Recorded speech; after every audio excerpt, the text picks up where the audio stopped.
Esse vídeo que você acabou de assistir foi produzido por uma organização britânica de apoio a pessoas com autismo. E ele mostra exatamente como algumas delas se sentem em relação ao mundo. A percepção de sons é muito diferente da percepção das pessoas típicas, aquelas que não têm o transtorno. Por isso, para uma criança com autismo, frequentar uma sala de aula pode se tornar um grande desafio. O barulho da conversa dos colegas, as informações que vêm a todo tempo dos professores, tudo isso pode ser a gota d'água para uma crise de descontrole. A pré-escola e o primeiro ano foi muito difícil. Muito tempo eu me esforçava para mandar ele para a escola. Porque ele chegava assim, chorando muito, gritando: mamãe, você é uma mãe mal, porque me levou para aquela escola. Norma sofreu junto com o filho, Henrique, para adaptá-lo ao ambiente escolar. Por causa do autismo, ele tem crises de dores de cabeça, evita ambientes com muito barulho. Em alguns surtos, ele pode até mesmo machucar o próprio corpo e ficar agressivo.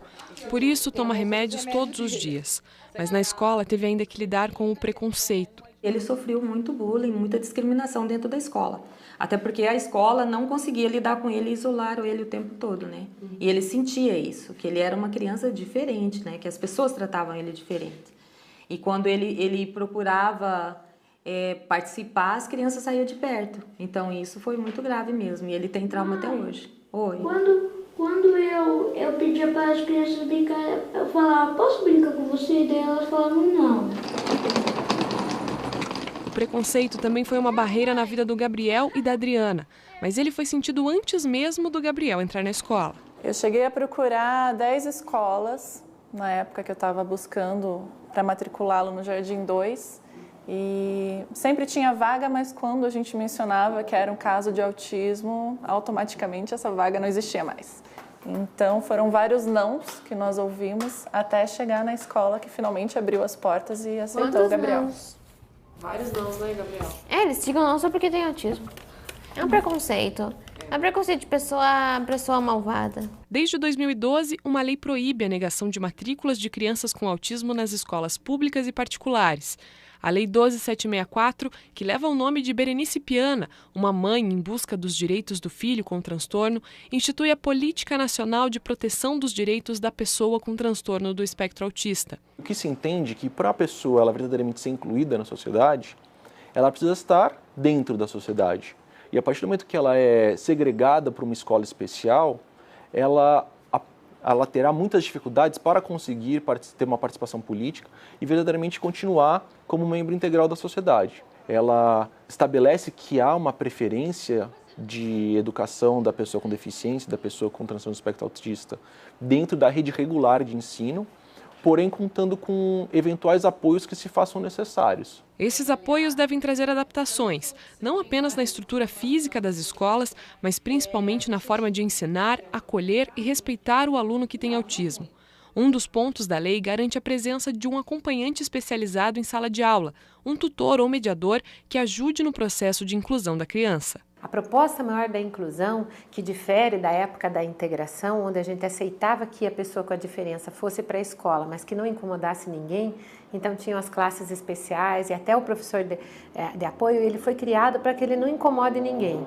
Hoje a proposta de inclusão, ele não aceita isso. O outro tem que aprender a lidar com a criança com a diferença, mas a criança com a diferença também tem que aprender a lidar com o meio.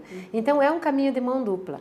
Todos precisam aprender a conviver de forma harmoniosa, com as suas diferenças, com as suas qualidades e com as suas dificuldades. Na escola em que o Henrique estuda, Norma comprou a briga pelos direitos do filho. Quando ele foi matriculado, a lei ainda não existia. Quando eu me choquei com a falta de preparo deles como profissionais, aí que eu comprei a briga, né? Porque eu falei: poxa, eu lutei tanto para colocar o Henrique aqui nessa escola, fiquei 2 anos esperando essa vaga, e agora vocês não conseguem lidar com ele? Hoje, Henrique conta com a ajuda de um tutor durante as aulas. Gabriel também teve o apoio de um profissional no início da vida escolar, mas ele mesmo, aos poucos, dispensou esse apoio. E é essa a ideia, que o mediador em sala de aula se torne desnecessário e a criança desenvolva sua autonomia e capacidade de lidar com o ambiente escolar sozinha. Nós não queremos que cada vez que aparece um comportamento inadequado ou que a criança se distancia do conteúdo, ele fique à deriva. Nós queremos que os outros possam, de alguma forma, absorver isso. Então, os trabalhos em equipe, o trabalho com os próprios colegas da sala, fazem com que eles lidem com a diferença. A lei é um grande avanço, mas ainda há muito a ser feito.